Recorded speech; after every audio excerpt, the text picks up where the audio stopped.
안녕하십니까. 분당 새순교회를 담임하고 있는 김대광 목사입니다. 새 신년이 밝았는데요. 새 신년이 되고 나서 듣는 인사말이 있습니다. 무술년에 새해 복 많이 받으라는 이야기를 듣는데요. 그 얘기를 듣고 나서 무슨 의도인지는 알겠습니다만은 그 답변을 어떻게 할지 많이 고민하기도 했습니다. 그 이유 중에 하나가 우리가 무술년이라는 말을 과연 써도 되는가? 12간지에 대한 말이죠.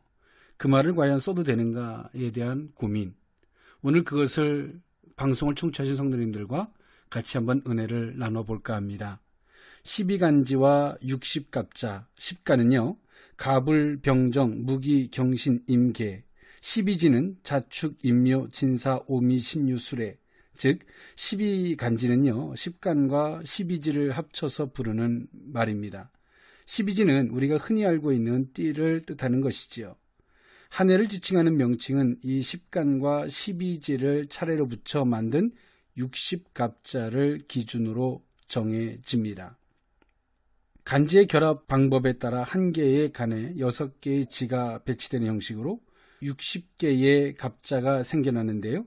해마다 그 명칭을 돌려 씁니다. 10간은 각각 성질을 내포하고 있고요. 예를 들어 갑과 을은 청색 병과 정은 적색 무화, 기는 황색 경과, 신은 백색 임과, 개는 흑색을 상징합니다. 이 10간이 갖는 성질과 띠에 맞는 동물이 합쳐져서 그 해의 이름이 정해지는 것입니다.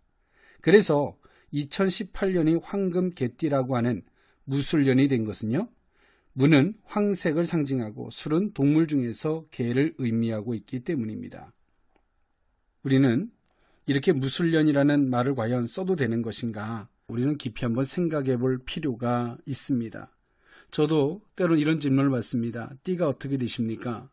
나이를 묻고자 하면서 묻는다는 것은 알겠습니다만은 그러한 질문을 받을 때마다 심히 고민스러울 때가 있죠. 그리고 그 말 앞에 저는 예수띠입니다 라는 말을 하고 웃고 지나갈 때가 있습니다. 띠란 각 사람들의 심장에 숨어있는 동물이라고도 일컫는데요. 이는 토템 사회의 인간이 동물을 숭배하던 유풍에서 발생하였습니다. 예로부터 인간은 하늘을 천신, 땅을 지신으로 상정하여 자연계 동물마저 영수 또는 신수로 숭배하게 되었죠.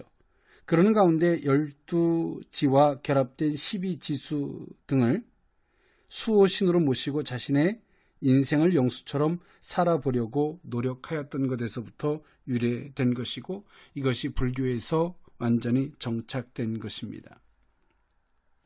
우리는 매년마다 이처럼 동물들을 붙여서 올해는 무슨 년이다 라는 표현을 사용하는 것은 성경적이지도 않고 이것이 우상 숭배에서부터 유래되었다라고 하는 인식을 우리는 가질 필요가 있습니다.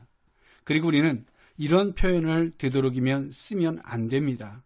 되도록임을 넘어서 우리는 아예 이런 용어들을 써서는 안 되죠. 성경적인 용어들을 사용하고자 해야 합니다. 우리 속에 익숙해져 있는 이런 그릇된 용어들이 때로는 얼마나 하나님과 우상 숭배가 같이 믹서되어진 용어들인지 우리는 너무 익숙해져서 아무 생각 없이 이런 용어들을 쓸 때가 있죠. 우리는 이런 용어들을 더 이상 쓰면 안 됩니다. 올해는요, 이렇게 인사합시다. 하나님의 사랑으로, 하나님의 크신 은총으로 축복이 임하는 복된 한 해가 되시기를 원합니다. 이렇게 기도하면 어떨까요? 여러분, 주님 안에서 소망하고 기도하는 모든 것들이 크신 은총 안에서 많은 열매를 맺는 복된 한 해가 되실 수 있기를 원합니다. 지금까지 분당 새순교회를 담임하고 있는 김대광 목사였습니다. 감사합니다.